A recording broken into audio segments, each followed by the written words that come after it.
Vereador Edson da Rosa. Primeiro, parabenizar o vereador Caleb.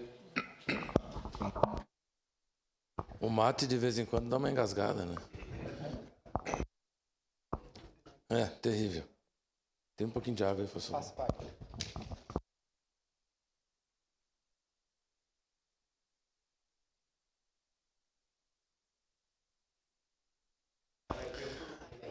O vereador Iago já foi na parte sentimental, perguntou se eu queria um abraço.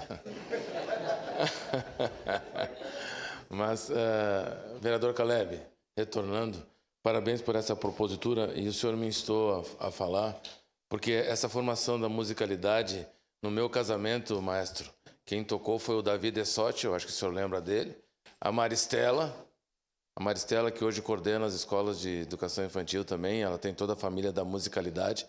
Então eu não poderia deixar de agradecer, porque há 37 anos quem tocou no meu casamento foi o pessoal da Assembleia de Deus na Igreja Nossa Senhora de Lourdes. Então, não sabia, a gente vai rememorizando.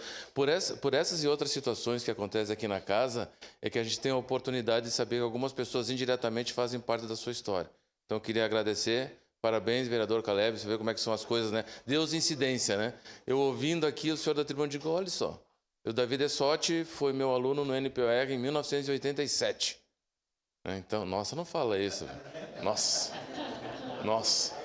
Ele homenageou o senhor, já falou que passou de 7 décadas. O senhor é de 54, eu sou de 64. Quer dizer, e aí vai indo, né? Mas ele é um bom menino.